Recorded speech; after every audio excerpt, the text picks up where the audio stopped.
What football focus doing? Last week they had Brady. This week they got Brady. We're literally doing it differently from everybody else. As a matter of fact, moving forward from this point on, I will not make reference to PFF. Do you not understand that they are that way because you're Joe Flacco? And you just like to discredit things that people deserve credit for. That you can't possibly be expected to defend that. Talk about the game, Sam. So, who cares about what people think about us? Yeah, I like football season, all the things that go with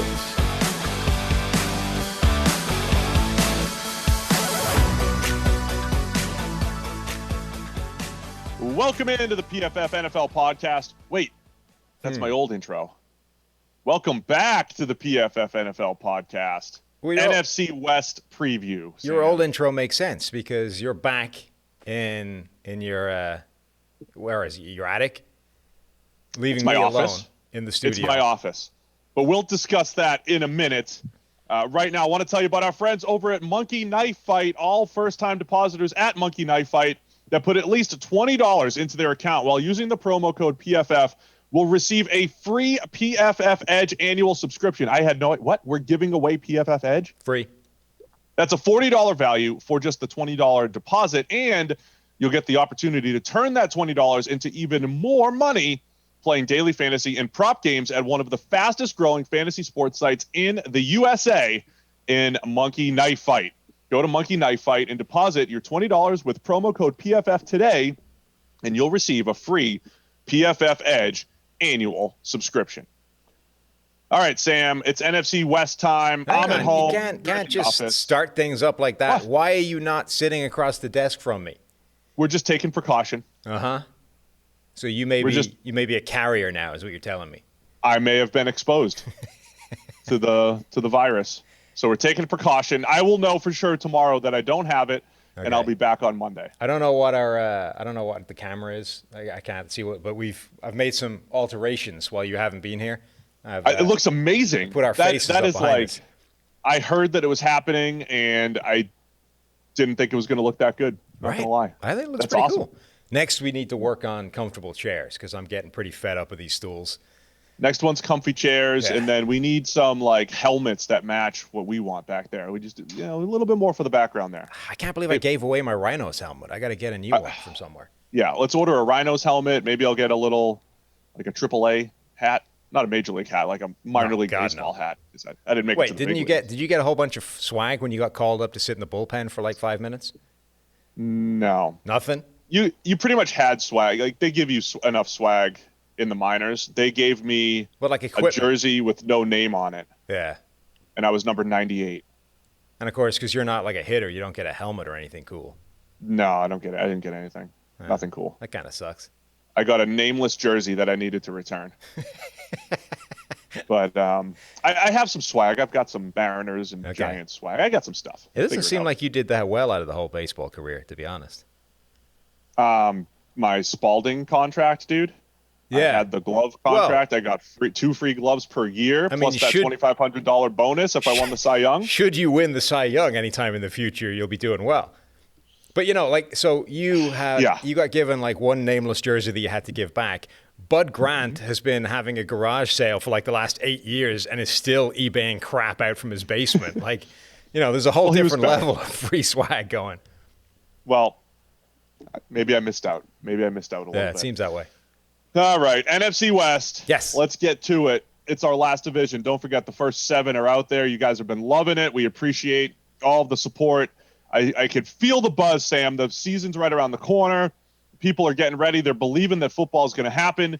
So let's wrap up our preview series, and then on Monday we'll circle back and just, it's like season mode for us. We'll hit up all the news and all the fun stuff. We'll have a little we might have a little embrace debate session with the PFF forecast. You guys got into a little tussle. We also think we fixed the issue that was throwing up 2019 episodes for anybody at the start of this. So if you were one of the thousands of people that got punted the 2019 AFC East preview, go back and find the real one and listen, because they're there now. It was a naming issue. We renamed it 2020. Yeah. We'll get into your tussle with the forecast maybe on Monday, and maybe we'll have a little little sparring session with you and Eric. Verbally, right? Because he's large. All right, let's start the Arizona Cardinals. We're going alphabetically through the NFC West. Is this? I asked this about the South. Is this the most difficult division in the NFL? All of them are. I think it might be. You've got. I think all 4 teams could be formidable. There'll be varying degrees of that, but you've got defeated Super Bowl champion 49ers, who were like a play away, at any point in the Super Bowl from winning. You've got the Seattle Seahawks, who have the only quarterback in the NFL essentially capable of going toe-to-toe with Patrick Mahomes on a regular basis, or at least is playing at that kind of level, albeit in a different system and with different requirements and different volume of his passing. You've got the Rams, who are not that far removed from being in the Super Bowl themselves. Obviously, things have sort of unspooled a little bit for them, but you do have this boy genius coach in Sean McVay. You've got a lot of pieces still there. And then you've got the up-and-coming Cardinals, who were not terrible last season with a brand new head coach with a completely new system to the NFL, not just to the Cardinals, and Kyler Murray, first-year quarterback who is presumably going to go on leaps and bounds in year 2.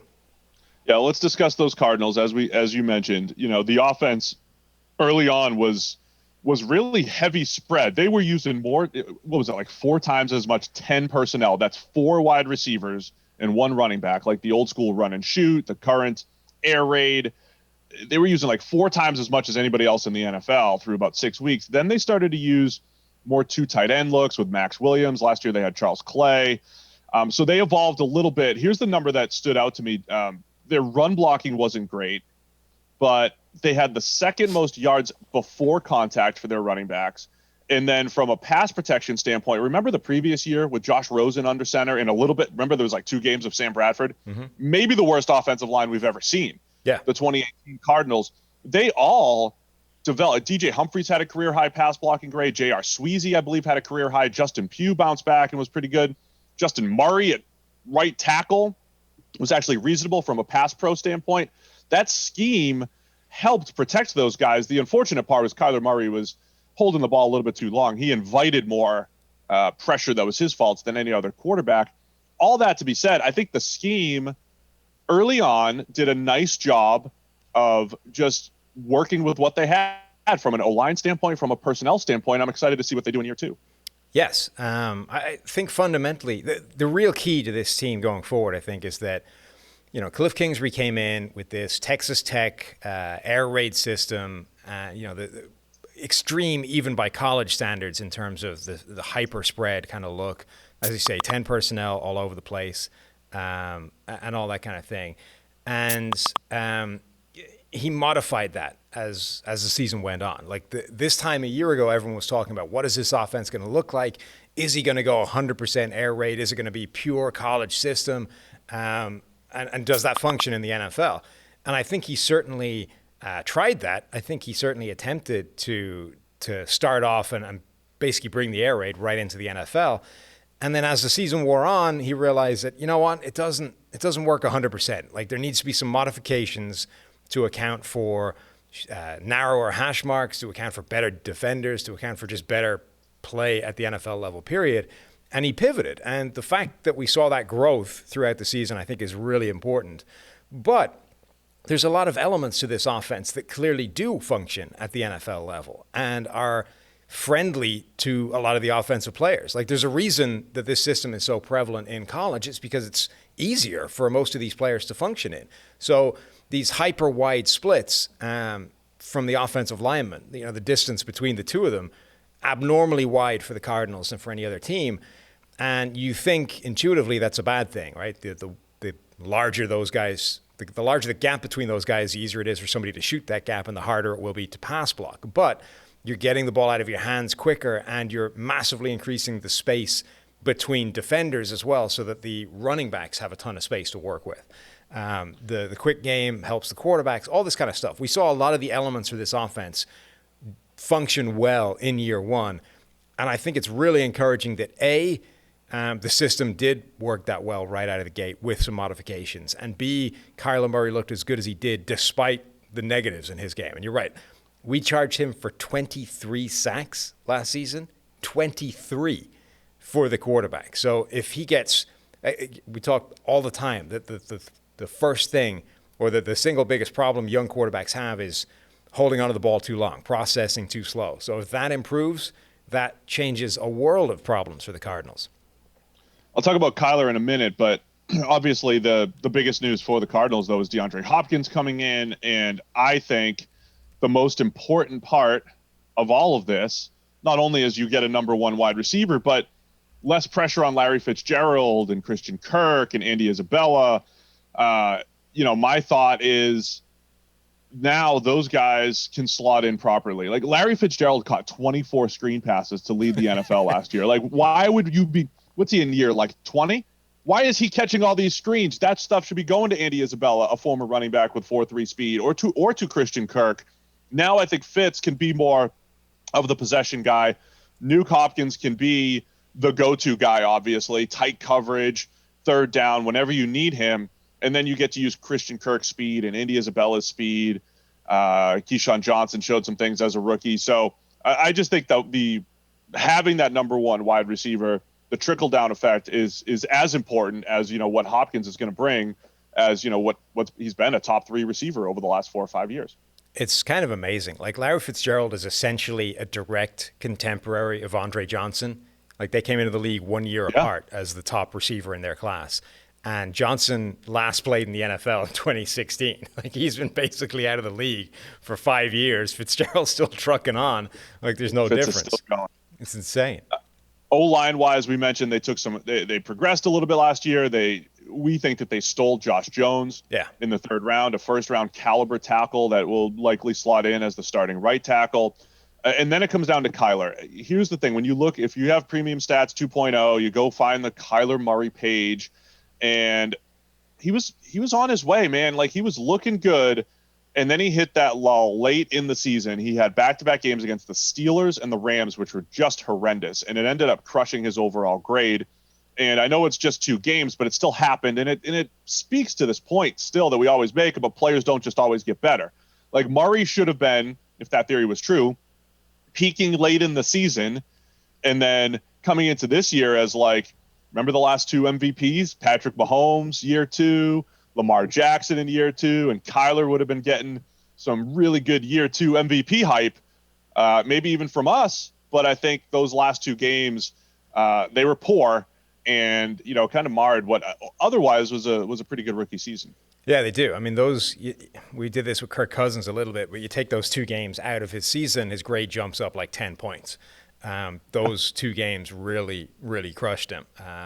So it's not that you can't do that, right? You can't say, well, take them out and they didn't happen. Let's pretend. But if in terms of projecting what a guy's going to be going forward, I think it's fair to say that those 2 games don't represent what Kyler Murray is and what he's going to be long term. Maybe he'll still have those games, but his baseline is so much higher than that. And his baseline is more accurate if you essentially toss those games out of the window, because he's fundamentally better than that. So I think this offense, Kyler Murray, Nuke Hopkins, A, Nuke Hopkins being there in the first place, and B, what he does to allow everybody to just take a step down the depth chart. Larry Fitzgerald going back to not having to be the bubble screen guy. Andy Isabella trying to find a role as a designated deep threat. This entire offense, Kenyon Drake, I think is perfect as a running back to take advantage of that wide split and the huge yards before contact figure that they generate. This offense, I think, can be really exciting. I don't know if it'll come together a year 2 or if it's a year 3 thing by the time it all clicks, but it's time to start getting really excited about the Cardinals offense.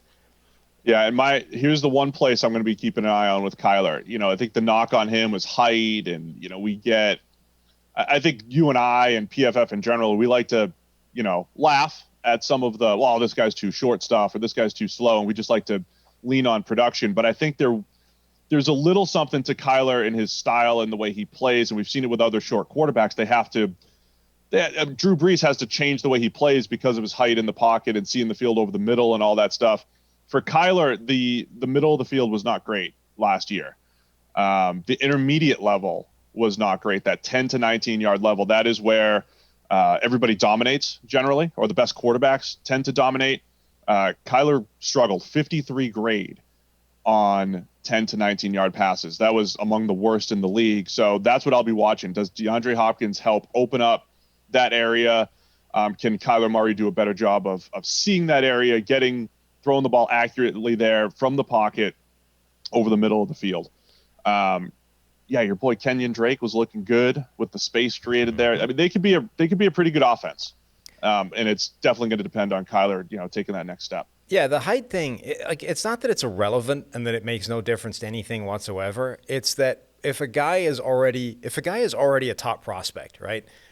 And by that, it means he's proven at the college level that he can play well despite whatever height limitations he has. It's not going to suddenly become the reason he sucks, right? Like when pre-draft process, we look at these guys and we're like, well, why is this guy going to bust or why is this guy going to be successful? Like, height is not going to suddenly be the reason a quarterback busts. Baker Mayfield, if he thrives or fails, it's not going to be because he was 6'1".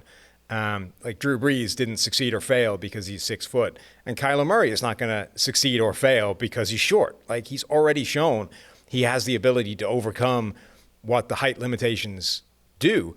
But, like, fundamentally, it's still a thing, right? Like, if you're 5'10", you can't see over the guy that's 6'6" standing in front of you. It's impossible. So you need to show that you can get around that, and like figuratively and literally. And most of the time they do, but like maybe you're going to see that Kyler Murray is fundamentally a little bit worse at playing over the middle because he can't see as well as some of these guys that are 6'6". It doesn't mean he's still going to be good. I agree. You have to work around those. You have to work around those things though, if it is an actual limitation. Yeah. And again, last year, 53 grades. So of all the quarterbacks that had at least 25 attempts, Kyler was 38 out of 39 at that 10 to 19 yard range. So once again, most of the NFL quarterbacks were above 70. Right. It's interesting. Those are easier. That's where you win. If you pull up his passing map in the PFF data, you can almost see like throwing lanes. Like it's not that he's terrible over the middle. There's some of it, but you can almost sort of see the windows that he's been hitting his passes with, between offensive linemen, because that's the way you have to work that is, look, I can't see over the guy that's 6'6", but I can see the gap between him and the next guy that's 6'6", and that's my throwing window. And even if I need to calculate it one window in advance, like that's how it functions. So you can almost see from his map that that's basically how he was operating, is between the bodies. All right, so let's go to the defensive side of the ball. It's a zone-heavy scheme. They weren't great last year. They had one of the worst linebacking groups in the NFL from a coverage standpoint. They add in Isaiah Simmons, who's going to come in and play linebacker. Their top 10 pick filled a need. That was crucial. Like every other team, it's going to come down to that secondary. Patrick Peterson was not himself last year, either within the scheme or just with one-on-one. When he had to face like Emmanuel Sanders and decent route running receivers, was not good. And Byron Murphy was their second round pick. We thought it was a good scheme fit. Really liked him as a zone corner, but not a good rookie season. They bring in Drake Kirkpatrick. They're trying some things at cornerback. They need Byron Murphy to really take a leap forward, especially I think he's going to play more nickel this year. And then they just locked up Budda Baker as the most, the highest paid safety in NFL history. Baker's a good player, but probably not that type of top dollar. What are your thoughts on the Cards D? So you're right. They've been playing more zone than man, and yet the personnel screams more man than zone, with the exception of Byron Murphy, who they've almost given up on at this point, or at least are expecting to basically just be a slot guy only. Like Drake Kirkpatrick, I think, is a better man cover corner than he is a zone corner, and I don't know that he's great at either of them. Patrick Peterson has been a better man cover corner than a zone corner throughout his career. Byron Murphy, I think, is better in zone, but like I say, they're already kicking him inside of the slot and minimizing what they want from him in terms of an outside cornerback anyway.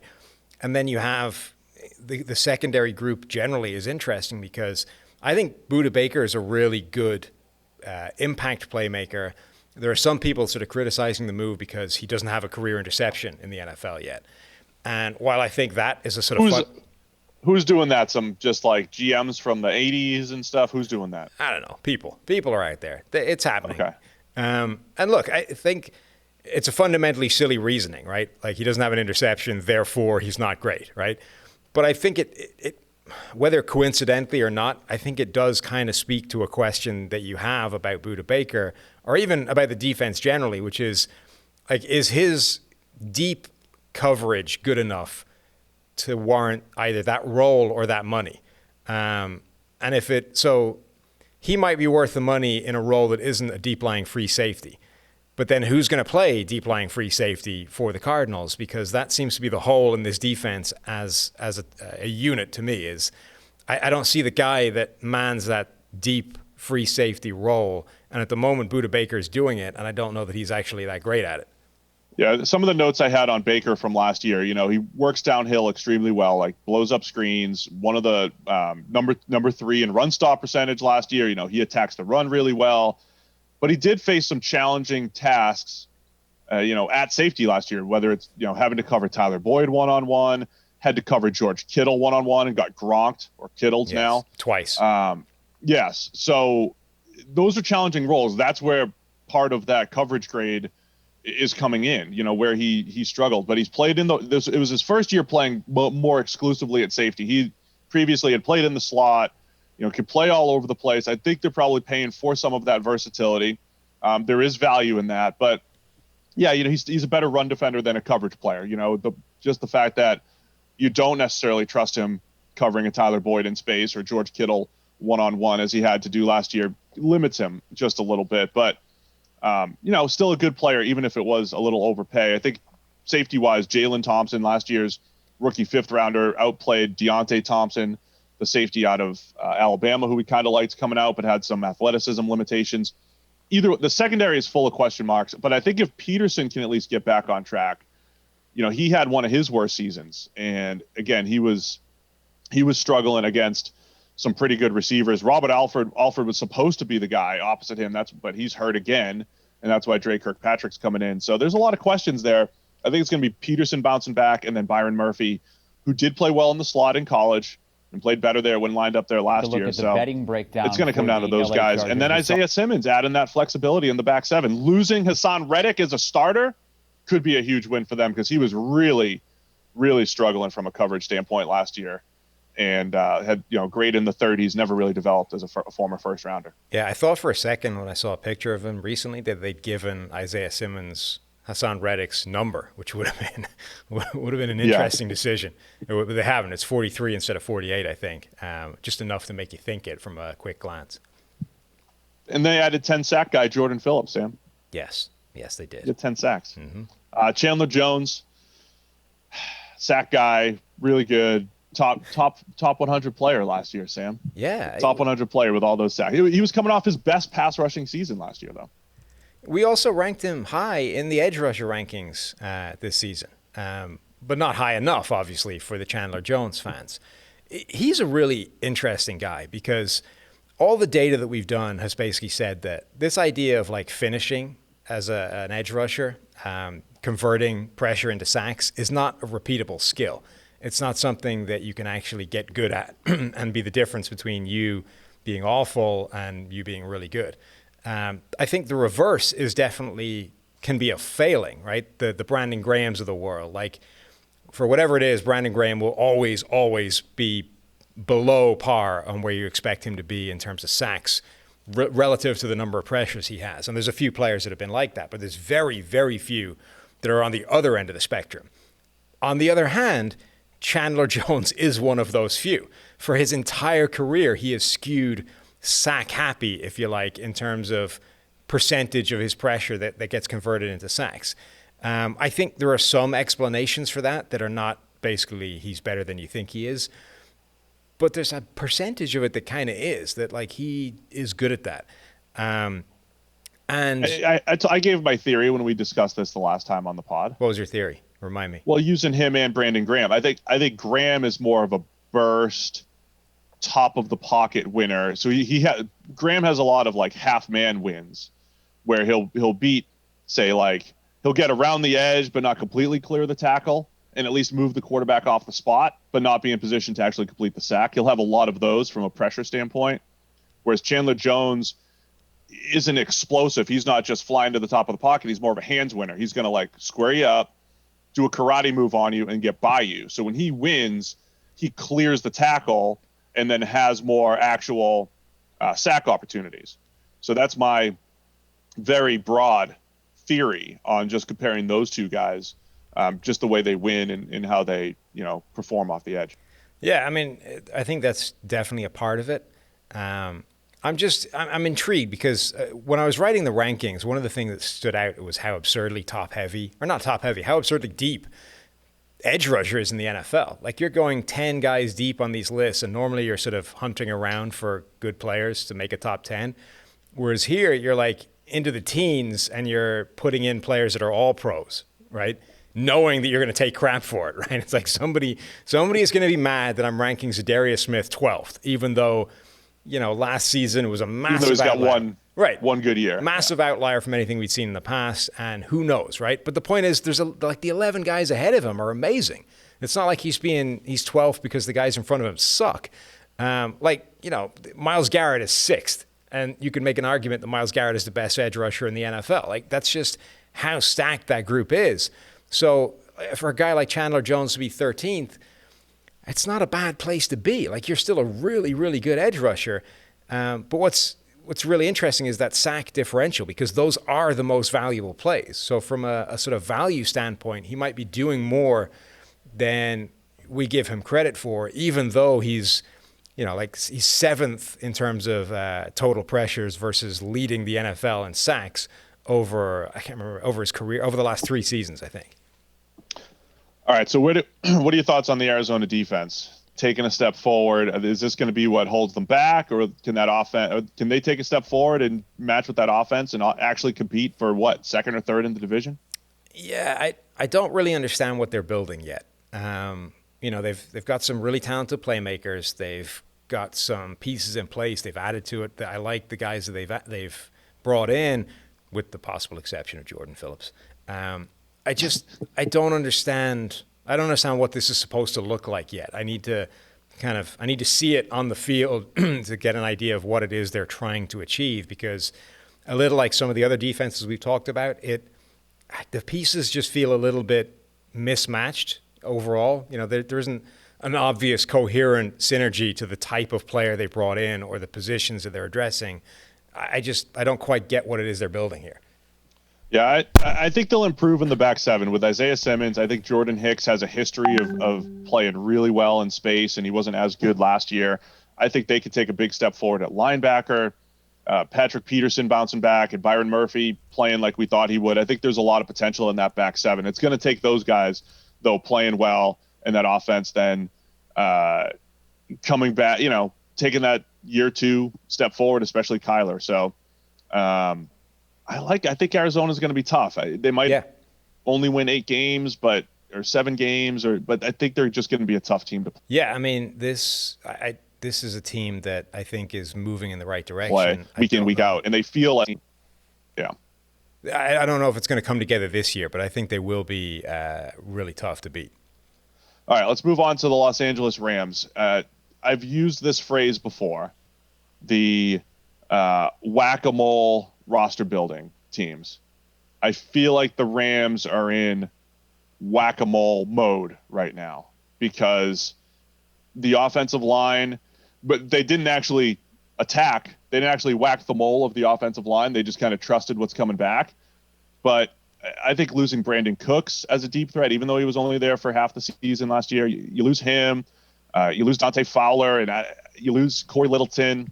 I just feel like they've got some holes to plug, and they don't necessarily have the personnel, and they're banking on that offensive line. Probably the biggest story here, that offensive line, which went from top 10 to number 31 in PFF rankings last year. Like, this season isn't going anywhere if the Rams don't get better up front. Yeah.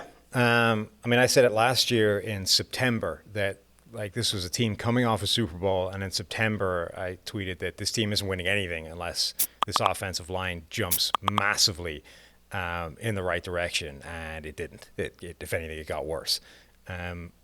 You're right. It's a really interesting approach. They've kind of done what the 49ers did last year with their secondary, which is say, we like the guys we have in the building. We think there's a giant jump forward to be had with this group, so we're not doing anything crazy. And, maybe.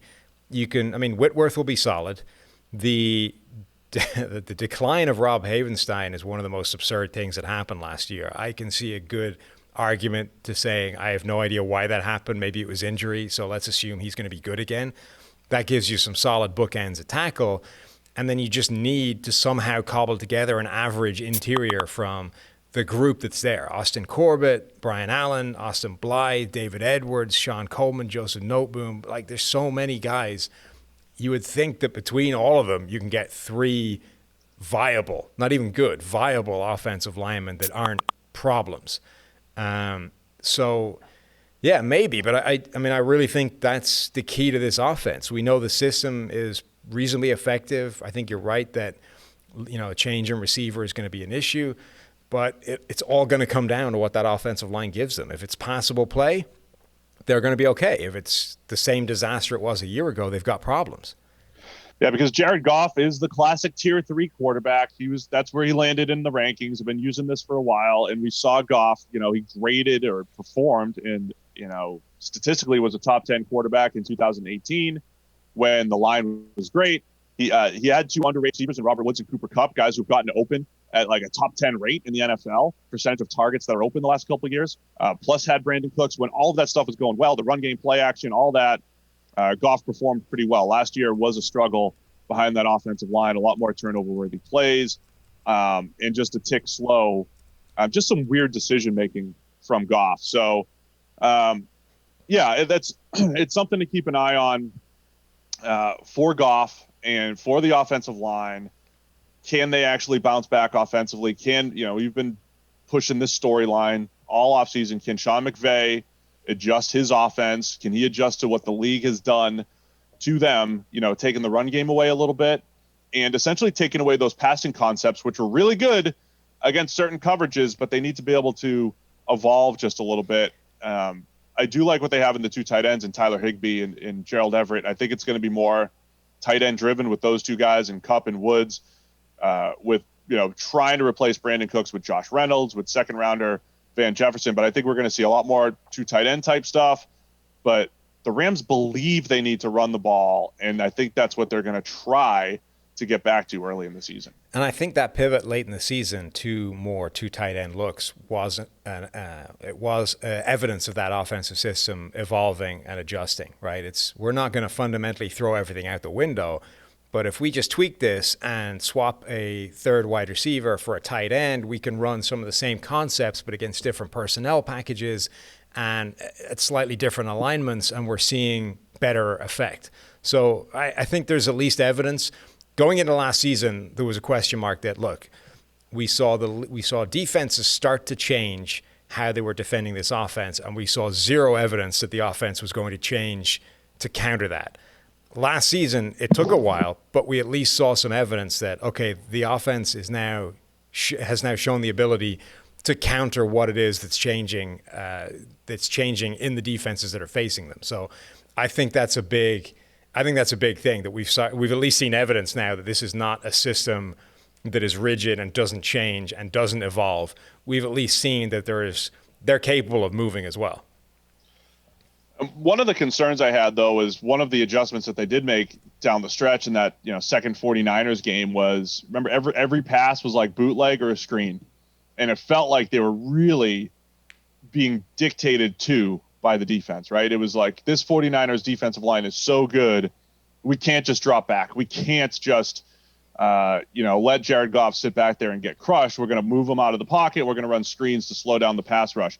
On one hand, it's good game planning. On the other hand, it just felt like such a simple game plan that was being dictated by the defense. I think when, McVay was so good when he came in and, had answers for things and, took the league by storm in 2017 and 2018. So I think this is important. This whole concept of NFL geniuses and offensive geniuses and all that stuff, the NFL is about adjustments. The NFL is about sustained success, not being a flash in the pan. And I think it's a massive year to see, can they, are they just going to be another mediocre team again, or can they get back to that, Super Bowl level? My concern from a roster standpoint, though, is they've just kind of slowly gotten worse over these last couple of years. So it might be the most challenging coaching job for Sean McVay and Zach Robinson and the rest of the coaching staff over there. It's interesting because I think you're right that this is one of those offenses that wants to run the ball and believes it's fundamental to everything they're doing. Not so much necessarily that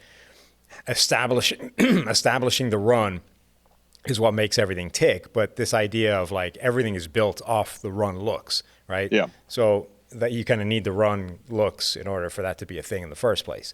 Just tie it to the pass game and play action and everything. But what's interesting is this, like, they obviously believe that Todd Gurley is not Todd Gurley of old, and that guy's never coming back because of the injury, so they ship him out. They then go and spend a second-round pick. They didn't have a first-round pick because of trades for Jalen Ramsey. They spent a second-round pick on a running back. And it's like, look, if ever there was a team that should be clear evidence that running backs go as the blocking in front of them goes, it's what's happened to this franchise over the past few years. You had an MVP candidate running back who looked like garbage when your offensive line was bad. Then when you got the number one run-blocking offensive line in the NFL, he looked like the MVP candidate. And then all that disappeared when your offensive line fell to pieces again. So I just don't understand how this team of all teams can come to the conclusion that running back is the problem. Like, we've seen that when the offensive line was good, Malcolm Brown stepped in and looked like Todd Gurley. Like, there was no drop-off. C.J. Anderson came off the couch and looked like Todd Gurley. There was no drop-off. So, yep. I mean, I don't understand that pick. That seems like a mistake to me. Yeah, that was the Bears last year, man. I mean, it was one of those, like, the Bears didn't have a pick until round 3 in 2019. This year, the Rams, they had the 2 second-round picks, and you used the first one on a running back, which, we don't like in general. So, I don't love it either. Cam Akers is a nice player. He had no offensive line at Florida State, could barely get anywhere. He's pretty good in the pass game. So, he's a pretty good player, but again, this is going to come down to teams at least somewhat buying into the run, Goff getting back on track, taking care of the ball better, which will be the same thing I said about one of the teams in the last episode. If you just 4 or 5% more clean pockets for Jared Goff. He was one of the highest pressure rates in the NFL last year, not necessarily because he sold onto the ball, because it was the number 31 offensive line.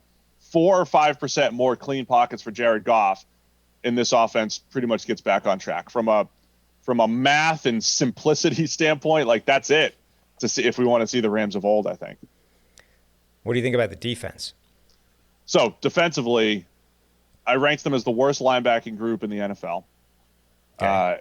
Aaron Donald obviously is there and dominant.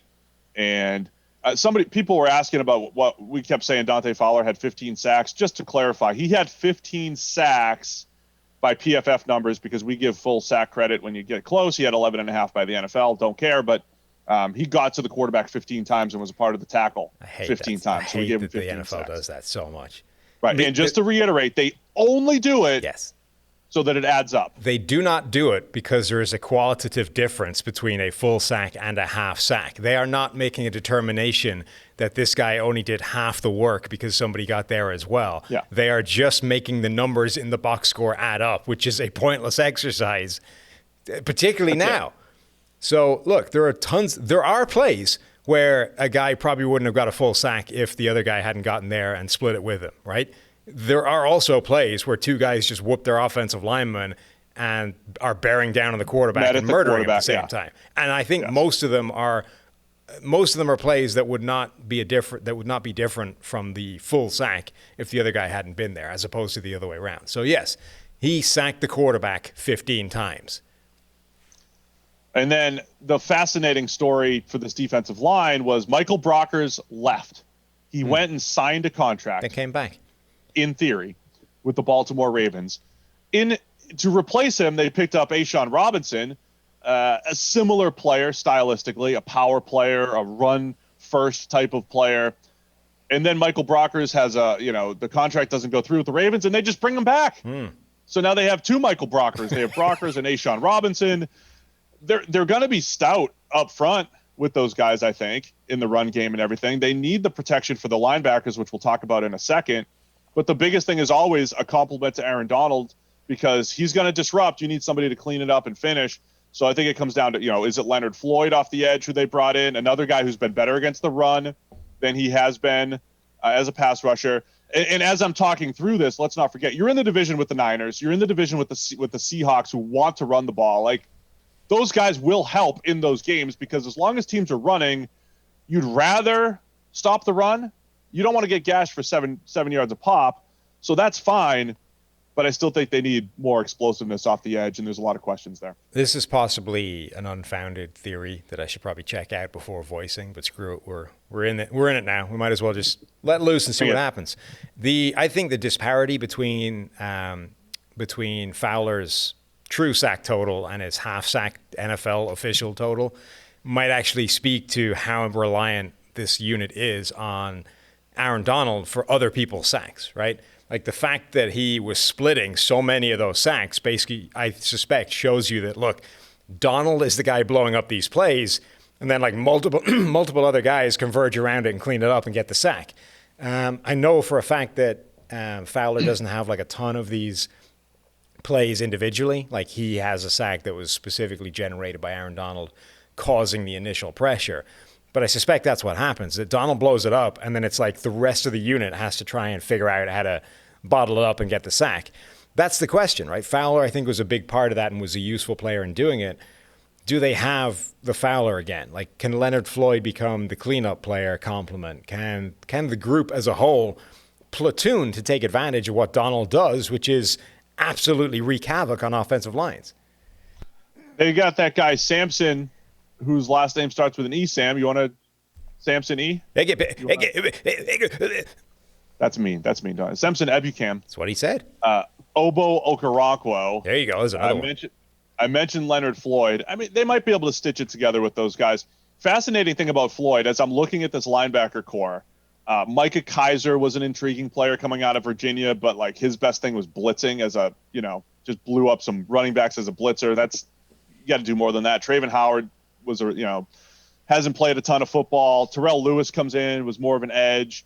Another guy who's probably better against the run. But I was watching Leonard Floyd tape just out of curiosity again. I went back to college because he played more off the ball linebacker his last year at Georgia, despite being, 6'5", 2', just like he has a lanky edge defender type of frame. And he'll play some early down, Sam linebacker and all that stuff. But I just have massive question marks about that entire linebacking core, especially when you lose Corey Littleton, one of the best coverage linebackers in the NFL. He could match up with running backs, good zone player, forced fumbles, got his hands on passes. So I think the back seven takes a hit just because of the linebackers. So it's another year of question marks from a pass rush standpoint. You get a little bit worse at the linebacking, at linebacker. All that said, I think the secondary will be all right. You've got the full year of Jalen Ramsey, who's just, so good on the outside. Troy Hill, your boy, a good number 2 now.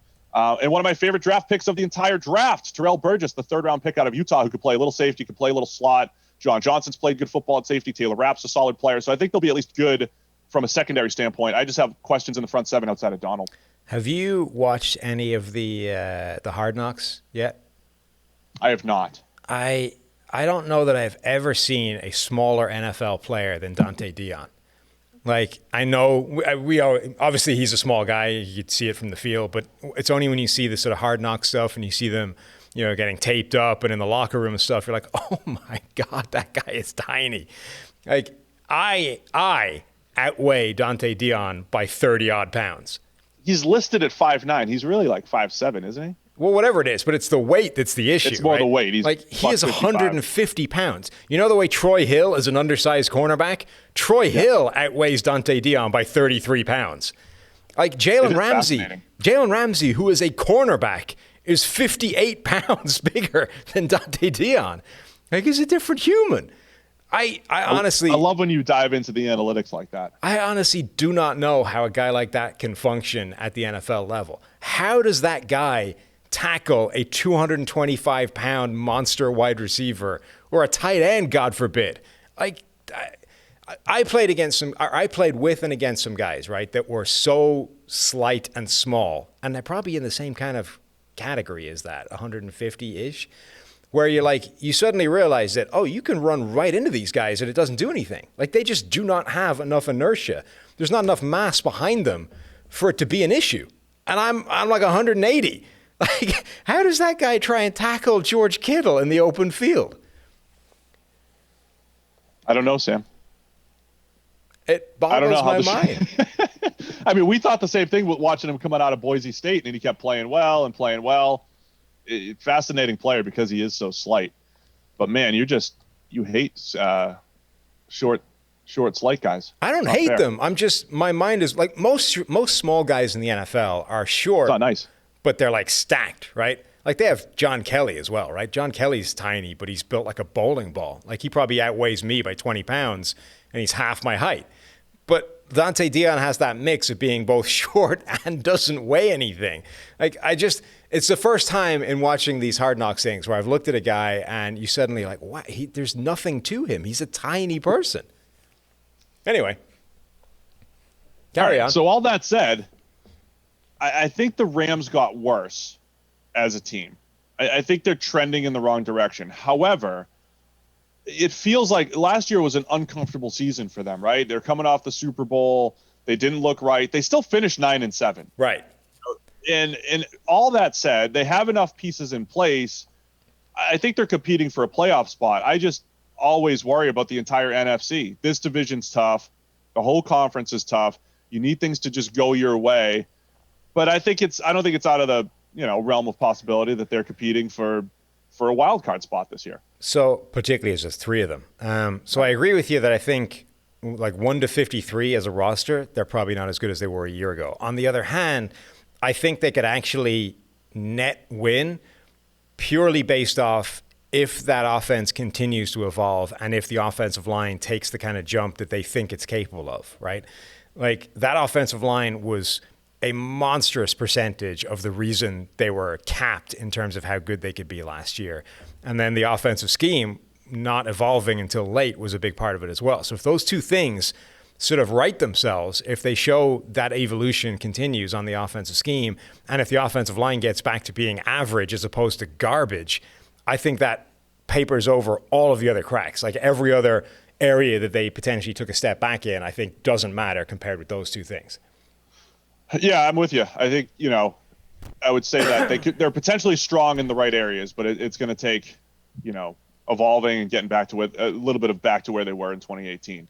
We're going to move on to the San Francisco 49ers, but first, want to tell you about our new favorite friends to play fantasy football with. It's Underdog Fantasy. Real money, man. We can wear. I see the $1 million label here, or the marker that they've reminded us that they have a tournament, That'll an entire get your attention. $1 million tournament. With Underdog, all you need to do is the fun part, which is draft. So it's a best ball situation. You forget about the injuries, the trades, waivers. You forget about setting your lineups, set it and forget it, and then you get into that $1 million tournament. Just draft the best team, and you have a shot at that $1 million. So sign up for Underdog today and enter the Best Ball Mania for a chance at $1 million in prizes by going to UnderdogFantasy.com, or you go to your app store and search Underdog Fantasy, and just be sure to enter the promo code PFF after you make your first deposit. It's UnderdogFantasy.com or Underdog Fantasy in your app store. Enter the promo code PFF after you make your first deposit and have a shot to win $1 million. How many entries you make, Sam? As yet, only a couple. But look, let's start rolling the dice here. There's still deep. time. Let's go hard. There's still time. UnderdogFantasy.com. NFC champion San Francisco 49ers. Are they next alphabetically in front of Seattle? The alphabetical order of this division is chaos now. I don't understand what's going on anymore. Let's go with the Niners. It was chaos when it was St. Louis and San Francisco and Seattle. At least moving to Los Angeles helped us out a little bit. True. So here's the thing. When it comes to analysis, and the most recent thing you saw was the 49ers playing in the Super Bowl, much like we just saw the Rams play in the Super Bowl going into last season, it's easy to think that team's going to be a top 3 team and that, in the conference again and be right back in the mix. That hasn't been the case in recent history in the NFC. We've seen the Niners, the Rams, the Eagles, the Falcons, the Panthers, the Seahawks twice. I mean, that's the last time we saw a team actually get to the Super Bowl back-to-back years, the Seahawks in 2013 and 14. So it's just been a revolving door of top teams stepping up. So my concern for the Niners, we talk about teams playing whack-a-mole and all that stuff. If you say the Niners pretty much have the same roster, except they lost Emmanuel Sanders and then drafted Brandon Ayuk to replace him, who's now hurt. And they traded DeForest Buckner and drafted Javon Kinlaw to replace him. For me, it's not a comfortable feeling to think, well, the 49ers, they were good last year. They probably overachieved a little bit. They were so good. Wasn't expecting that. All that said is it's going to be really tough for them to duplicate what they did last season. Yeah. I wonder how much the third wild card spot will help mitigate the sort of the Super Bowl loser's curse. You know, the idea that the team that loses the Super Bowl never gets back anywhere near as good as they were the next year. Because typically they don't fall off the map completely, but they end up in that realm of like you're good, but you're battling for a playoff spot and you just miss out. Like, right. I wonder how many of those teams would make – that would be an interesting thing to go back and look at, is how many of those teams would have made it as a third wild card and still been able to like scare the crap out of some teams in the playoffs because, look, this team was in the Super Bowl a year from now. They've struggled through the year, but they're back in the postseason again, and you have to play them. That would be an intriguing thing. What I'm saying is the 49ers could take a significant step back this year and still be able to make the postseason because of that. I think they're in a good position to not fall off, though. I think with some of these teams, you could kind of see it coming in that the reason that they got where they got was sort of lightning in a bottle and probably not repeatable and inevitable that it would fall off, or the McVay thing, right? You were writing an offensive scheme that nobody had an answer to until late on. You started to see it, and now you need to show version 2.0, and if that isn't there, you're going to drop off. I don't see any evidence that teams are anywhere near catching up to defending this offense. Like, this Kyle Shanahan system has been phenomenal from the outset. It's been dominant since the freaking 80s when it was in San Francisco. It's been dominant since Mike Shanahan was using it, let alone his son. And he has shown consistent evolutions. Like, Gary Kubiak has moved the system on. Kyle Shanahan has moved the system on. It has developed and evolved over the years consistently, which is why it's still so devastating. So I don't think you're going to go into 2020 and be like, well, we saw a good look at the 49ers last year, and now everybody figures out how to slow that down. Like, that offense is still going to be pretty devastating, and that alone is going to be a reason that this team is probably going to be looking at the postseason. Yeah, that was the one thing I was going to say. If you just look at Kyle Shanahan and his history, just as offensive coordinator, he was with the Houston Texans in 2008 and 2009. He was one of the people that made Matt Schaub really good statistically. So and one of the best statistical quarterbacks of all time in that system. So he's had the Matt Schaub stuff. Yeah, he didn't have great quarterbacks in Washington, but they were reasonable. He had the peak year with RG3 as a rookie, turned Kirk Cousins into a pretty good player. Even with the Browns for 1 year in 2014, like, they looked reasonable on offense with like Brian Hoyer at quarterback. And then when he finally got Matt Ryan, there was some lumps in 2015, MVP candidate in 2016. And then here's the thing. He was with the 49ers going into last year. He essentially had 6 games of Jimmy Garoppolo where they looked like a legitimate team in 2017. Like, they won. They were tough to beat. They were awesome because every other game with the 49ers was either a CJ Beathard at quarterback, it was Brian Hoyer, or Nick Mullins. He made Nick Mullins look like a pretty decent quarterback. Yes. So, like, if you just look at Kyle Shanahan games in San Francisco with Jimmy Garoppolo, they're really, really good. And they are one of the better teams. So as much as I'm saying, hey, it's going to be tough to sustain and all that stuff, Shanahan has a baseline of success offensively. And you mentioned the evolution last year. They ran more gap scheme, more power, counter plays than they had ever run in that system. It was usually like outside zone, and every variation of zone running. And then they've added more wrinkles to it. They use more motion than any team in the NFL. So they are doing, and Shanahan has done a great job of getting everything he can out of that offense, keeping defenses off balance, and all with, I think, another tier 3 quarterback in Jimmy Garoppolo.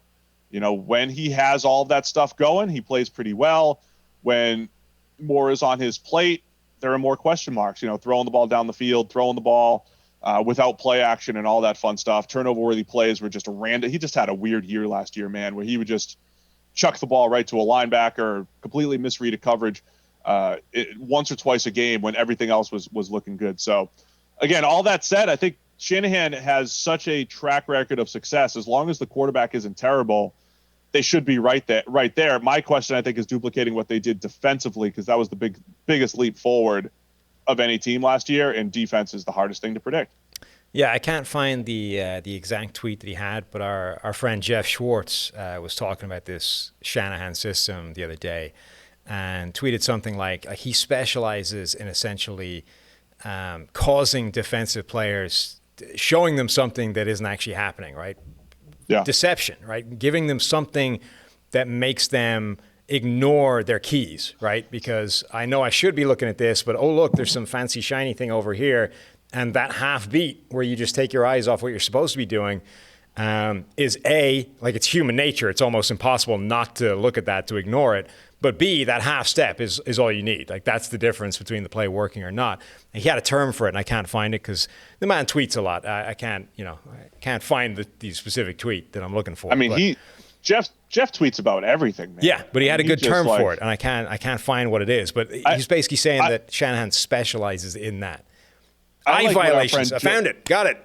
Eye violations. He specializes in giving defenders eye violations, creating eye violations. That's a good phrase. I like that. Right? It's better than playing the game through a straw. Yeah. All I'll say is if you're playing the game through a straw, Kyle Shanahan's going to be giving you all sorts of eye violations. How's that? That was nice. Oh, yeah. Lance. Anyway, I like the way our friend Joe Thomas laid it out, where he said so many offensive coordinators, they just pick plays from columns. You have the pass play column, you have the run play column. Right. And I picked a bunch of pass plays. Now it's time to run the ball, right? Like I haven't run the ball in a while. Whereas he described Kyle Shanahan's play calling as a story. Like this play is going to set up this other play, which sets up this next play, and it all flows together. And I think you definitely see that, and it matches what Jeff is saying. Like that motion that's, taking the linebacker's attention, it's being shown for a reason. And they might come back to it and actually hand the ball off to that guy after, you're ignoring it for two plays. So the play calling is great. And then from a skill player standpoint, the wide receivers are just all banged up. And that's where my concern is, depending on how much that carries over into the season. Deebo Samuel was fantastic as a rookie last year. He's so good after the catch. Brandon Ayuk was, again, supposed to be that guy who brings, more yak ability because he averaged 10 yards after the catch per reception last year at Arizona State. So it's just more difficult playmakers to cover, but both guys are banged up. Jalen Hurd is out for the season, the big-bodied former running back who's a slot receiver. So they don't have great receiving talent right now. They just have George Kittle, the best all-around tight end, and there's going to be a lot more pressure on him early on. Well, they loaded up on these Deebo Samuel-style players, and then all of them got hurt at the same time. It's bizarre. I mean, I think long-term they'll be fine because these guys will come back. But right now they're hurting for lack of receivers. But it's kind of like it's like what they were before Deebo and Emmanuel Sanders arrived, which is it's not that they don't have a number one receiver. It's that their number one receiver is George Kittle.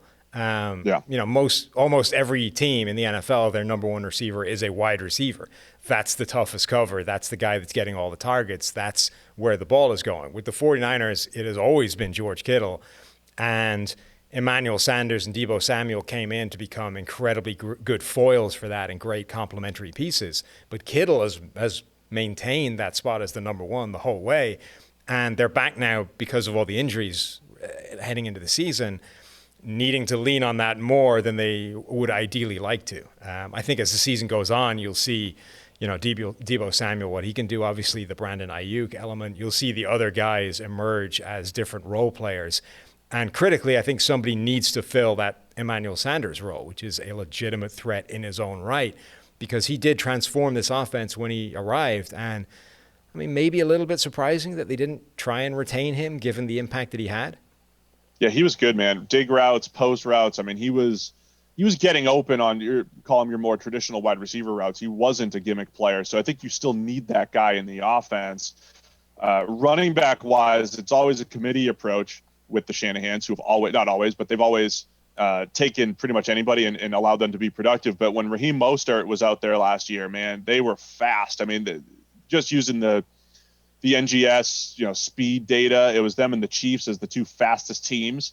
And then when you add in both teams they're eye violation creators, right?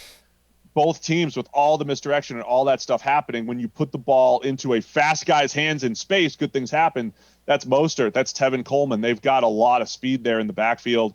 They're the only team that actually has a threat at fullback in Kyle Juszczyk. So, man, I think they need the receivers to be out there. And until they're all healthy, though, they're going to be stitching it together with all these backfield components.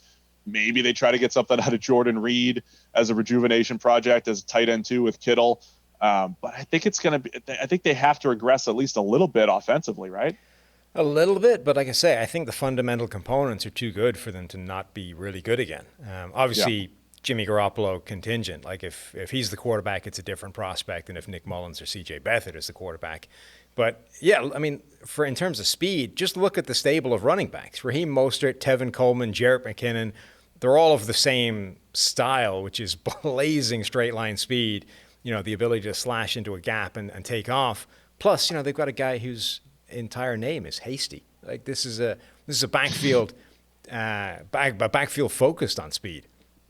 Your analysis is always. I can't wait to see what you bring out with Seattle. Also, just quickly, the last thing on offense, huge move for them, losing Joe Staley to retirement, but replacing him with Trent Williams. Look, I think it's less of a sure thing. Trent Williams has missed some time. It's been a while since he was that good. But that is by far the best bet you could have to replace a Pro Bowl caliber tackle that you're going to have. Like drafting one, grabbing another guy in free agency, like that was the single best gamble you could make in terms of maintaining that level with zero drop-off. So I guess this is my point. Like from a fan standpoint, you look at the offseason and you're like, okay, did we get better from last year? What's going to make me feel better about 2020 rather than 2019? And for the Niners, I don't think there is anything. But they did a great job of maintenance, right? It was. Well, you went to the Super Bowl. You're probably not going to get better. I know that, but like when you said, "Hey, Seattle might win the division," don't be surprised if Seattle wins the division. People are like, "You're crazy. It's got to be the 49ers." Right. Like, what makes you think that the 49ers are going to be even nearly as good as last year? Right? What is it? Because they lost Emmanuel Sanders, replaced him with a rookie. They lost DeForest Buckner, replaced him with a rookie. They lost Joe Staley, replaced him with Trent Williams. Those are all, at best, lateral moves at key spots. And then you need the defense to perform as well as they did last year. It's going to be a challenge. It's going to be difficult to even duplicate that. So what I'm saying is it's tough to say, oh, we'll just be as good as we were last year, plus we added this, this, and this. It's like, okay, we barely remained status quo, and last year we had some things go our way. Yeah. I mean, I think you can make the case that some of the young guys will take a step forward. But, I mean, just just from the fundamental starting point of you made it to the Super Bowl, we're a play away from winning, there is not that much room to go up from there. Like, there's a hell of a lot more room to go down from that point than there is up. You're absolutely right. Maybe I'm just being mean. All right, defensively, Nick Bosa was a star last year up front. I think they were able to win up and down that defensive line. Nick Bosa, DeForest Buckner, he's out, as we mentioned. Javon Kinlaw comes in. Eric Armstead had a huge year. Still waiting for that Solomon Thomas breakout, Sam. Even when he's on the interior, he hasn't played well at all. He hasn't played well at any spot, the 2017 first-rounder. But like every team, the back seven is where it's going to be won and lost. And they've got an athletic group of linebackers, Fred Warner, Dre Greenlaw, Quan Alexander, and all of his tackling issues. They're at least athletic there. They've got some range, good coverage players there. Richard Sherman looked back to form last year for the most part within this scheme. And you saw a career year from Jimmy Ward. I think their biggest question mark is going to be, the second cornerback spot where Ahkello Witherspoon was burnt toast in the playoffs. Yeah. And they just did not get consistent play, even from Emmanuel Mosley, who, kind of came out of nowhere and played well. But I think cornerback 2 is going to be the big question mark there. Is it Jason Verrett time? Yes. Is it Jason Verrett? That's the thing. We are being teased. We're being suckered again. Jason Verrett lighting up training camp, looking like the superstar he is. It looks like he did 12 years ago when he was good. It's such it's unfair. We're being teased with this idea that Jason Verrett could come back and look like an all-pro corner right out of the gate again, having been on the shelf injured for 25 years. I'm not doing it. I'm not falling for it. I refuse to believe it until I see it on the NFL field. And even then, I'm not. Even then, it's like Tyler Eifert, right? I'm just, it's happening. I'm just waiting for the injury to come. So look, I think it was a gamble absolutely worth taking. Roll the dice. We know this guy has all-pro talent. He's still young. Like, what are we losing by keeping him around and seeing if we can get a healthy season out of him? But at this point, like, the guy's played, 250 snaps or something in 3 years? The chances of him actually being the player that he once was are so small. But if he is, I wrote a thing that was like the Achilles heel, essentially, of the 4 teams that everybody expects to be the class of the NFL: Baltimore, Kansas City, San Francisco, and New Orleans. And my Achilles heel for San Francisco was, who is that number 2 corner? If we assume Richard Sherman is still Richard Sherman, the number 2 corner essentially cost them last season. It almost cost them, it threatened to cost them a game against Minnesota when Witherspoon was getting burnt. It then did cost them the Super Bowl when Witherspoon was benched, and it was Mosley that bit up on the play or bit the wrong route on the play that the 3rd and 15, the WASP, is that what they called it? To hit Tyreek Hill and change the game. So number 2 corner fundamentally cost them last season, and they haven't upgraded. So unless, Jason Verrett comes back. They had the top overall coverage grade in the NFL last year. Yes. Despite having Emmanuel Mosley played 747 snaps, 68 coverage grade, which is fine. It's solid, but again, it's solid, yeah. You can still improve upon that. And Ahkello Witherspoon, he was a disappointment with a 58 coverage grade, including the playoffs. We thought he had some skills coming out of Colorado a few years ago. K'Waun Williams has been really good in the slot. The concern with all this is all of our data says defense is overrated, Sam. That's it. It matters, maybe, but it's overrated. And it's overrated in that it is just dependent on who you play. It's dependent on the offense. It's dependent on the quarterback and the receivers that you play. So one of the things you just wouldn't do going into the year is say, well, the Niners had a great defense last year, therefore it'll happen again this year, especially in the back 7. So that's the place where they'll most likely regress. Even with a talented group, Sherman's also getting a little old. Don't tell him I said that. He's starting to get old here, Sam. That's a real concern. The depth there isn't great. Yeah, Richard Sherman was back to his best last season, but he's old. Is that going to continue? At some point, him getting back healthy is going to be offset by the fact that he's kind of old and going to be slowing down and wasn't that quick to begin with. And we saw it in the Super Bowl. I mean, he had a bad Super Bowl. He got beaten a few times by Sammy Watkins. There's plays throughout his season where he gets beat every now and again. Now, he's maybe the smartest cornerback in the NFL, not just because he went to Stanford, but in terms of on the field, you can see he understands exactly what's happening at all times. He understands reads. He often beats receivers to where they're supposed to be. So he's going to age gracefully, I think, because so much of what makes him great is in his head, and that's not going to disappear.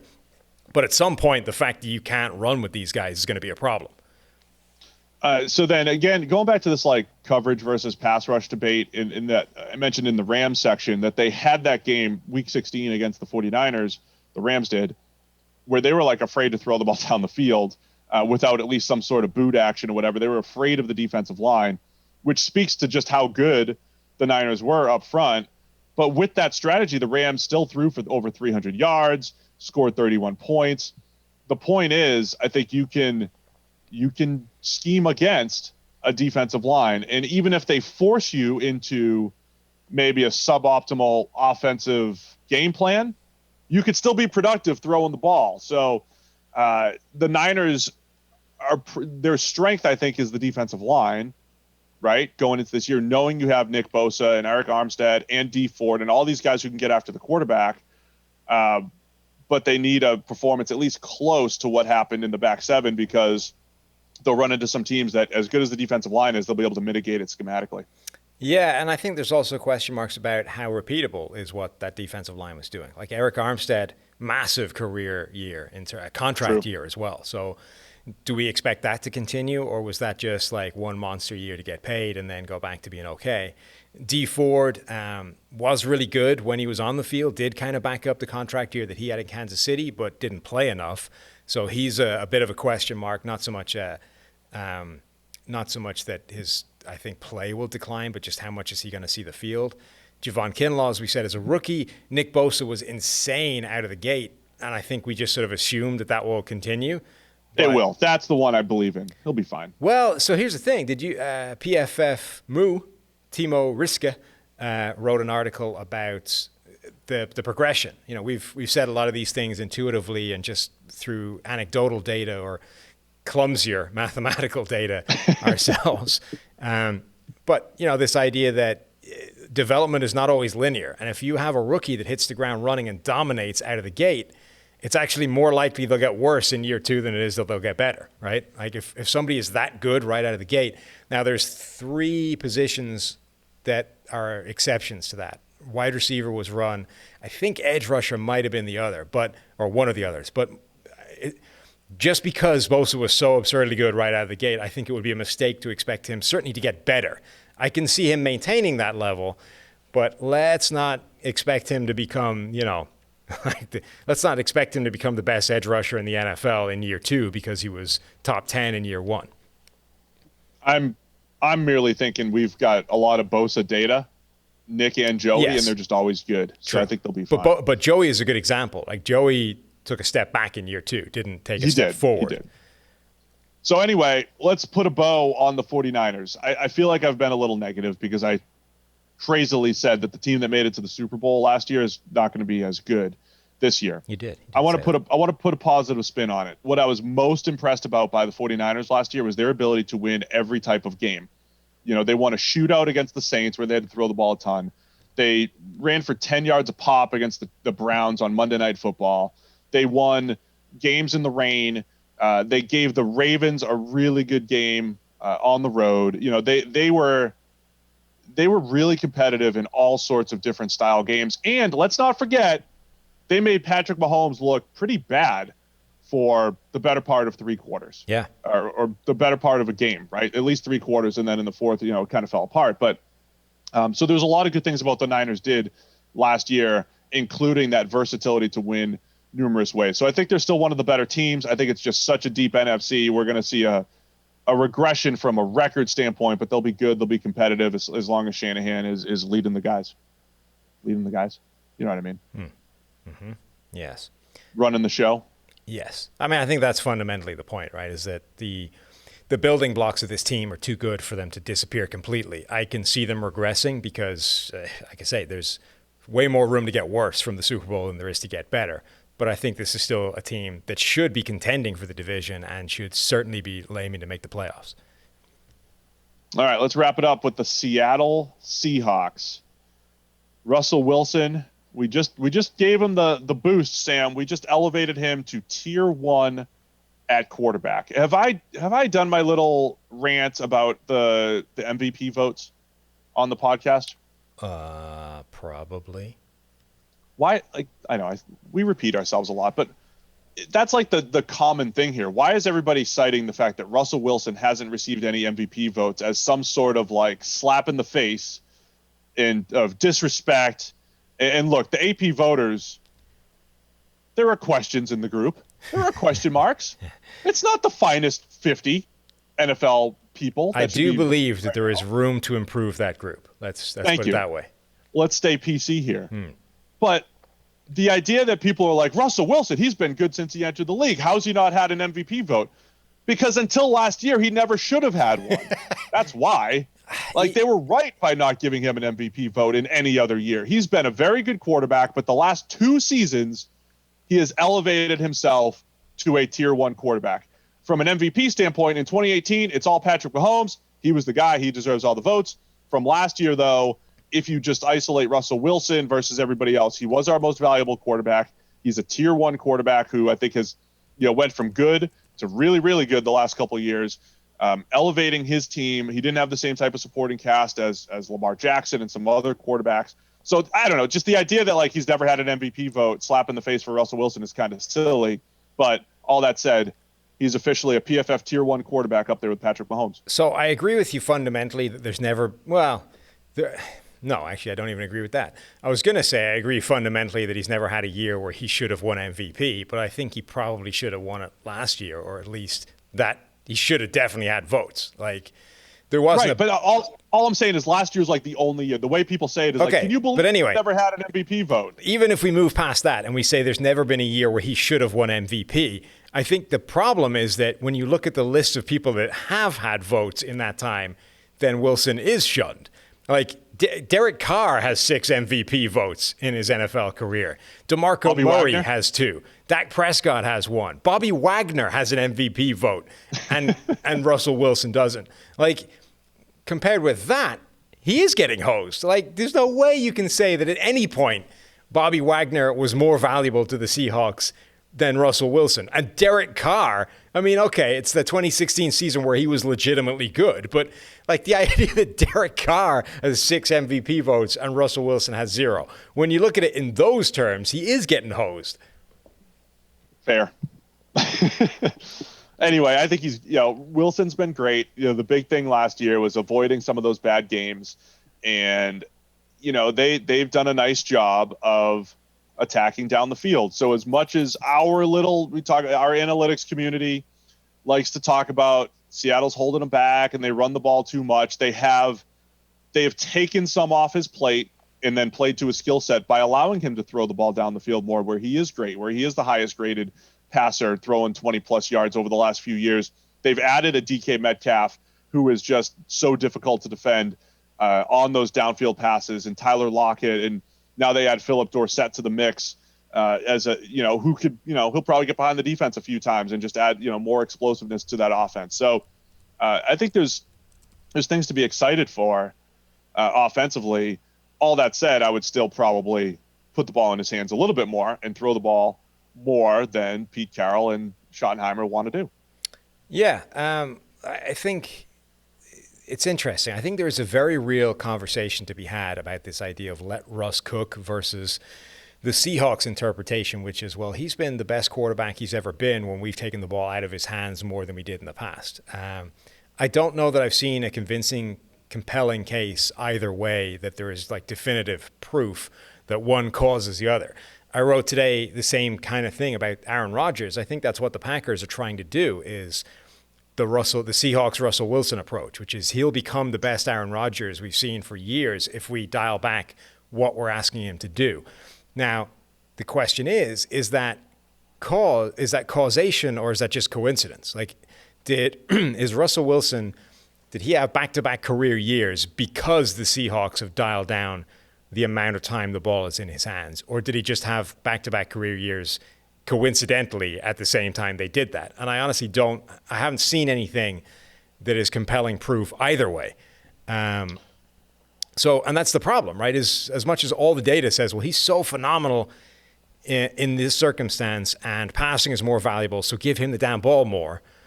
The Seahawks fairly will respond with, well, look, he has never been better than how he has been since we went to this approach. So we're not going to load more onto his plate and hope that it continues, because if it doesn't, we just destabilized everything. Yeah, I mean, I think fundamentally they look at a macro level of how successful has the team been, and they just try to correlate it directly to how much has been on Wilson's plate. I mean, I really just think that's how they look at things. So 2013 and 14, they won the Super Bowl and then could have won the Super Bowl. And in theory, in their head, it was a Marshawn Lynch-driven team. It was Marshawn Lynch. It was the run game and defense, right? In their head, Seattle and Pete Carroll, that's how they won. I think in 2014, they started to put a little bit more on Russ, and they lose in the NFC. In 15, they put more on his plate. And, statistically, he was really good, but they weren't as good. And they lose in the divisional round. And then in 16, they lose in the divisional round. And in 17, they didn't even make the playoffs. And that was the biggest thing, right? In 2017, they didn't make the playoffs and they couldn't run the ball. And again, Wilson had 34 touchdowns and his stats are great and all that stuff, but they didn't make the playoffs. And then the next year, they go run heavy attack. Wilson played better, but threw the ball, 100 fewer times. including the postseason, like 100 fewer times. So in their head, and all they were was one game better in 2018. That's all they were, was one game better, and they made it to the playoffs. You know, and that's how they're thinking about this. The other thing is that it's one of those things that's way easier to say than to actually break down the practicalities of doing it. Like, we talk about it as, just move the slider up a bit, right? Like, Russell Wilson's down here, just move it up a little bit. Just edge it up and get him to pass more and see what happens, right? But when you break down what that actually means over a season, like each season is 16 different games, which have their own game flow at stake and different pressures working on them. So there's only so many plays that are sort of like free choices, right, between run and pass, as opposed to obvious pass situations, obvious rundowns. So what you're really talking about is like fundamentally shifting something in a guy's head so that in a given neutral down, you're going to call more pass plays than run plays on what is a really small subset of like game or plays that are not massively influenced by game flow and a bunch of other things at the time, right? Which is really hard to do. Like, you've got a guy, particularly for a coach like Pete Carroll, that's been doing this since like the 1970s. Like, to suddenly expect that guy to, in his brain, just have the percentages shift a little bit so that the next time they're facing 1st and 10, he's like, you know what, call a pass play. Let Russ cook more. Like, it's not as simple as just like shift the slider up a little bit. So the mentality switch it's in those situations, as you said. It's like on 1st and 10 or 2nd and 8, right? It's instead of let's get another run in there to get it to 3rd and 5 or to get it to 2nd and 7 or whatever it is. It's now we got to call quick game. It's not as simple as call more play action, because sometimes you could probably run more play action on 1st and 10, but a lot of times, if it's Brady or Breeze, it's like, all right, we're just going to go empty on 1st and 10, and we're going to run quick game because we know he's going to find an open guy and we're going to pick up 6, right? And so that's but when you do that with a Brady or a Breeze, it's like, well, that's their game, quick game, short area stuff. They're awesome at that, decision making, whatever. With Wilson, he's pretty good at it, but you don't feel like that's his game. The best stuff Wilson does is down the field, 20 plus yards off of play action or outside of structure. That's part of it too, is the fact that so much of his game is outside of structure. And as a play caller, you want structure. If I call an empty pass on 2nd and 7, I want you to hit the open guy and pick up the 6 yards that the scheme is giving you. Wilson's not always going to do that. But at the same time, how did I just describe that? 6 yards, right? 5 and 6 yards on 1st down or on 2nd and 7 is a great play, even though sometimes they feel easy. Whereas if you did that from a run game standpoint, you need a lot of good things to happen just to pick up 5 or 6. But you're already I think that's part of it. You're already really condensing down the sample size, right? From this idea of just up the slider a little bit over the 1,000 plays you play in a season. Like, now you're down to, a few plays a game where it's the neutral situation and you're going to lean more towards the pass. And I know it's Schottenheimer, not Pete Carroll, that's going to be calling these plays, but it's the same thing, right? You've got a guy it starts from the top down, though. Yeah, but you've got a guy that's been stuck in this way of doing things for years. It's really hard to just adjust the percentages in that guy's brain so that he suddenly wants to default more to a pass than a run in a certain subset of plays. Like, it seems like it should be easy, but fundamentally it's a more complicated thing than that I don't think we necessarily consider when that debate gets had. Yeah, and again, I think the thing that we've considered that maybe our colleagues haven't is just how coaches are just uncomfortable with the unknown. And there's 2 Russell Wilson unknowns. It was prior to last year, he had those dud games. He really had those games where it's quick game and here's this open receiver and he'll stare at him and then just not throw it. I mean, he has games where he just doesn't see the field. It's a handful of games, but he has that. And that's an unknown for a coach. I don't know if he's going to pick up 5 when it's there. I don't know if he's going to take too many sacks. We know he's probably going to take too many sacks. And in 1st and 10 becomes 2nd and 15 instead. So that's an unknown. Which Russell Wilson's going to show up, and then which Russell Wilson will Russell Wilson, play within the scheme and actually execute what you're saying. All that said, that discomfort is worth it because bad Russell Wilson is still better than a good running game. That's part of the problem, right? Is like an uncomfortable couple quick game calls are probably better than your, running power into an 8-man box over and over again. That's the selling point. But for the Seahawks, again, it's this idea of like Well, what we're doing right now, whether or not it is the optimal way of playing, is resulting in an MVP caliber quarterback, right? A guy that's a tier 1 in a group of 2 in the NFL. Now, what you're saying is if we do a couple of different things, we could get even more of that. We could get the MVP caliber quarterback who's got control of the game even more, and we're amazing. Alternatively, it could make him worse. And we spoiled the thing that was so great. Like, there must be an incredible temptation for them to be like, look, we have this thing that's working pretty damn well right now. Why in God's name would we keep trying to tweak it and make additional changes at the risk of ruining the whole thing? So again, I think there's a real sort of a fair fear and a fair thought approach from the Seahawks that is why they haven't just given in to the data that says let Russ cook. Well, and then I would say the thing that's in Russell Wilson's favor is if you look at just how productive he's been, he's generally had pretty good receivers. You know, Doug Baldwin was underrated and really good, and they've had guys to throw to through the years. But at the same time, it's like on paper, you're not like Tyler Lockett's really good. He was underrated. He's excellent, but they maximized DK Metcalf, as I mentioned. They've gotten 17 plus yards per catch out of David Moore. That's why I think, Philip Dorsett could sneak 400 or 500 yards, this year as just a primary deep threat. He's maximized what he's had. They've got old Greg Olsen at tight end. Will Dissly's just all of a sudden like this big play tight end when he really shouldn't be. So Wilson has elevated his supporting cast, and that's one of the criteria for that tier 1 quarterback. Yep. The other thing is the offensive line. It is a hybrid of a poor pass blocking offensive line, but also Russell Wilson making them look worse by inviting more pressure. But it's one thing he's always made work and that they've survived with. I guess my concern there is for all the running that they want to do, it's still not even a great run blocking offensive line. Even when they have Mike Upati, all these guys who look like big mauling run blockers, they're just not as effective as you would want for a team that's going to run the ball so much. Yeah, I mean the offensive line is not going to be great. It's never great with Russell Wilson there. They've never had a particularly strong group in front of him, and I don't know that it matters a whole lot. I'm kind of intrigued by the receiving group though, because Tyler Lockett is really good. What does DK Metcalf look like in year 2? He was a very polarizing draft prospect when he came out, and obviously hit the ground running more than he struggled. So can he add more to his game? Can he become that sort of true, complete number 1 receiver that does everything well and is just a terrorizing player to have to deal with because of his size, strength, speed, all those kinds of things?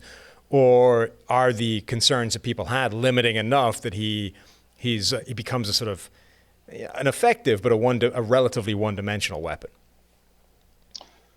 Well, let's go to the defensive side of the ball here. Unless you want to talk about Seattle's running backs. Rashad Penny, breakout season. Yeah, that did. Look at that backfield. They have Chris Carson, who's been the best of the bunch. I mean, that guy makes people miss. And is really good, yeah. Is really good. It's he maximizes what the O-line isn't giving him. Yes. He still makes something happen. Carlos Hyde, who actually ran the ball all right last year out of nowhere. And then Rashad Penny, who when healthy has been okay. He's been pretty decent. But they're looking to run the ball again with the 3-headed backfield. Penny's banged up, but Hyde and Carson to start the season in the run heavy attack. Penny banged up, you say? That's not usual. Yeah, it's very, very rare. The secondary now on the defensive side of the ball, this is where they go from. I mean, this has been the difference the last couple of years. The Legion of Boom disappearing, not replacing, not even coming all that close to replacing them. But this is the best secondary on paper that they've had. It's a little dependent on Quentin Dunbar looking like he did last year in a pretty small sample size with the Washington football team. Jamal Adams coming in as the best all-around safety in the NFL now. This looks pretty good. Shaq Griffin can play more of a complementary role. He doesn't have as much pressure on him, Shaquille Griffin. The secondary is looking pretty good. The defensive line, we ranked 32. Yeah. So it's not exactly the whole Legion of Boom era where they had a good pass rush and a good secondary, but the back 7 is one of the NFL's best. Dunbar dodging whatever legal issues those were, it has the potential to be absolutely huge for this defense because he is a perfect fit for this scheme. And he was a bad fit for the one they want to install in Washington. And it's why they basically let him go for peanuts, possibly with the addition of knowing there were some off-field issues coming down the pike, or at least potentially on the horizon. You know, they've dealt with them more than we have, so who the hell knows? But apparently he's clear with those now. So him starting opposite Shaquille Griffin, Quandre Diggs in the mix as a nickel, as a safety in the box, and then Jamal Adams there. Like, this defense on the back end could be really special. They're talking about using a guy like Marquise Blair as like the dime linebacker to just patrol the box and be Cam Chancellor and bury people. You know, absolutely. That's what he does. Right. That's what he does. Tombstone them in tackles. Like, I am really excited about the back end, particularly when you add in, you know, the Bobby Wagner is still there. KJ Wright is still a quality player. We don't know what we're going to get out of Jordan Brooks yet, but the coverage and the back end has the potential to be really special. I just don't see that it's going to get any kind of compliment from the defensive line. Yeah, I mean, Wagner took a slight step back last year, but he's still, you know, with Luke Kuechly gone, the highest graded linebacker in the NFL over the last few years. KJ Wright dry schematically. He was, yeah. And KJ Wright, same thing, like lowest grade in a while, but he had graded 65 plus for like the last 8 years previous to that. The Brooks thing is intriguing because we mentioned this at around draft time. Like Seattle drafts people as much as they draft players. Like they draft culture and, you know, guys that fit in, and it's like, oh, by the way, he plays linebacker. You know, I don't think that they went out there and were like, hey, we need a linebacker, because, you know, Wagner and Wright or KJ are going to see the field mostly, but this linebacking core is the NFL's best with Wagner, with Wright. Jordan Brooks did grade really well last year, mostly against the run. Has some coverage ability, but it's a question because he didn't make a ton of plays in college. Even like Cody Barton's pretty good, and Ben Burke-Kirven, like they've got so much depth all across the back seven. But what we were saying is, who is rushing the quarterback right now? Well, also with the linebackers, the question is, are they going to do what they did last year, which is run base defense twice as much as anybody else in the NFL? Like, right. The league as a whole is like 75% nickel at this point, right? It's absurd. It's way like base is 25% of your standard defense now. It's 1 out of 4 downs, and it's more than that obviously because fourth down is typically the special teams play, but it's a tiny fraction. And yet the Seahawks were running it like 70% of the time a season ago, which is so far out ahead as an outlier of anybody else. Like nobody else is even in the discussion. Nobody else I think was within half of that in terms of percentages. It was fascinating. Right. And so I think a big part of that is they honestly believe that their third linebacker was better than their nickel corner options. Is that still the case? Like, because they might have been right, but it didn't make it good. I mean, what you asked of those 3 linebackers last season was really tough on them. And I think that's why we saw a massive down year in terms of PFF grade from Bobby Wagner, from KJ Wright. They didn't become worse players overnight. They were just given worse, harder roles to execute. So are we still going to be hanging those guys out to dry this year? Or have we got enough added to the secondary now where we feel confident that there's an answer to the slot in the defensive back room? Because that would be huge. So just like the Ravens last year, where we said, here's a good test case for this coverage versus pass rush debate. That, this is extreme. This is extreme, but there's also a difference here.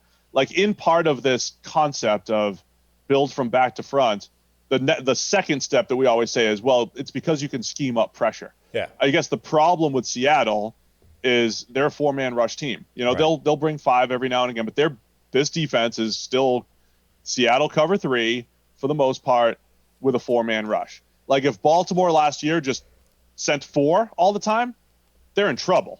They schemed up pressure. They blitzed more than any team in the NFL. And then, oh, by the way, had one of the best secondaries. Seattle has this, on paper, really nice back 7, really nice coverage unit. But, man, if, you know, L.J. Collier had, one solitary pressure last year as a first-round rookie. He was banged up most of the time. Bruce Irvin off the edge, Benson Mayowa and Rasheem Green. And, you know, they drafted 2 defensive ends, and Darrell Taylor and Alton Robinson. Both, like, you know, they're solid players. Taylor, solid. He was a second-rounder, probably should have been a third-rounder. But, man, I don't know where these guys are winning. And the interior is the same thing. Jaron Reed had 10 sacks a couple years ago, but the grade didn't match it. So, you know, that's tough to duplicate. Same thing. Yeah, I mean, this could be a really interesting experiment of how good can a defense be if the secondary is, or how good can a secondary be if the defensive line can't get any pressure whatsoever. Like, I don't know that Baltimore's defense last year would have been in trouble if they had just rushed for and hadn't schemed up pressure the way they did. But you're right that they wouldn't have been anywhere near as good as they were. It's the synergy between the two that made them a really imposing defense. Like, the Seahawks, in theory, schematically, are not going to be doing that. So this defensive line, unless somebody in it is going to have a dramatically better season than there's any evidence to suspect they will, like an LJ Collier becomes the first-round pick that they thought he was as opposed to the player that everybody else thought he was. Unless one of those guys does something completely unexpected, it is going to be an exercise in how good can your secondary be if your defense does not help out with any kind of pressure up front. It's another great story, right? How is this defense going to evolve? The Russell Wilson workload thing, do they evolve at all offensively? There was that one game. Remember the one game last year against the Bucks? They came out and they looked like the Chiefs. Those first Chiefs drives? Yeah. Where they throw the ball like 10 straight times and there's 4 screens and everybody seems to be open and it's just all flowing. Like, that was Seattle, that one game against Tampa Bay. And it's like, wow, that's great. Good scheming, good everything, good flow for Russell Wilson. He was awesome that day. Like, they could do more of that. If you wanted to flip the switch or crank up the slider, that's how you would do it. It's on those scripted plays because, the Chiefs are one of the most pass-happy teams in the NFL anyway, but they push the envelope even more on those scripted plays. Like the first 15, they're absurdly pass-happy generally, and they're absurdly effective in terms of being pass-happy as well. Like when Andy Reid is scripting the plays for the first 15 as an arbitrary cutoff, the sliders go up to 11, right? They go way pass happy and they're way more effective than normal when they do it. So if you were trying to give the Seahawks like a way of just letting Russ cook without fundamentally changing everything that's going on in the coach's brains, that would be the way to do it. Is to sit down and say, all right, whatever our play sheet normally looks like for the scripted plays, 15, if it's 7 runs, 7 passes, let's change that dynamic, right? Now we're going to pass 12 times instead of 7. Like, that's how we're going to change this. I think would be a very real and fair thing to do is let's tinker with the script. Let's push the envelope early in games and then pretend it's the fourth quarter, Russ. Go get them. Then default to how we normally call a game. But for these plays where we script them anyway, let's try more pass happy stuff. All right, let's wrap it up, Sam. Who's winning? Who's going to win the NFC West? So when I did my predict the season thing, I called the Seahawks, right? But a big part of that was, look, there are surprises every year, and if you just pick the favorite for every division, it would be a waste of everybody's time reading the thing. So let's try and predict some surprises. And I can see an easy way the Seahawks win. They fundamentally are working with the best quarterback in the division by a distance. That is a huge advantage any given season. On the other hand, there's enough flaws in this roster that I don't know that they're going to do it. I think it will just go bold. Make a bold pick. Screw it. Seahawks. Seahawks will win the division. Me, I'm afraid of the bloggers, so I'm taking the Niners. I don't want the blog post about Palazzolo picks the Seahawks over the Niners, the obvious pick. So I don't want that. I'm afraid. So I'll take the Niners. So you'll happily throw me under the bus so that you can hide absolutely. in the shadows. They've already blogged about you. You've already gotten criticized, and you've gotten fired Joe Morgans. Did they go line by line about your stupidity, or did they just write an article about it? I think it was just an article about it. Now it's going to be like Monson doubles down on stupidity. Doubles down. Perfect. So That's what I'm trying to do is set you up. Thanks. NFC West. That's it. We've previewed all 32 teams, and it only took us like 100 hours of content to make it happen. Go back and listen to all of our division previews if you haven't already. And don't forget PFF.com. We've got the 2 great products out there. We've got all of our NFL stuff, PFF Edge and Elite. The fact that you can get a free PFF Edge, and that was news to me today. I didn't know we were handing out PFF Edges. Nice. All you have to do is deposit at Monkey Knife Fight. Put in at least $20 into your account using the promo code PFF, and boom, PFF Edge annual subscription is yours. So Monkey Knife Fight, PFF is the promo code, $20. Put it in there and get your PFF Edge for half the price, really. Yeah. Also, plus the ability to invest. Sneaky place to go. If you go to the main page, scroll all the way down to the bottom in the footer, there's a special offers page that'll show you all the available promo codes and stuff that we have running on PFF.com. Yeah. It's hidden at the bottom, but if you scroll all the way down, special offers in the footer, you'll find it, and that'll give you the discount codes that are running. Perfect, because that was where I was going to say subscribe. Sorry, that was where I was going to say the other one is the fantasy. The fantasy subscription, we still have that promo code going? Oh, I just closed the page, damn it. I don't know. I don't want to sell it if we can't. But well, that's a good call. We have the new college football product that's out there. All the grades, premium stats, the PFF college magazine, which was just fantastic. So all sorts of great stuff over at pff.com. And we are done with all of our division previews. We'll be back on Monday with just some general NFL news, maybe answer some questions and just get back to a nice flow. So thanks to everybody for tuning in. I'll hopefully be back in studio, COVID-free. Officially disease-free. That would be nice. Yeah, that would be nice. All right, guys. Thanks for tuning in. See you Monday. Bye-bye. Thanks for watching the PFF YouTube channel. And if you want to subscribe, all you have to do is push the button. Don't forget everything you get. A little fantasy, push the button. A little green line for the gambling aspects of the game, push the button. College football, push the button. The YouTube channel from PFF.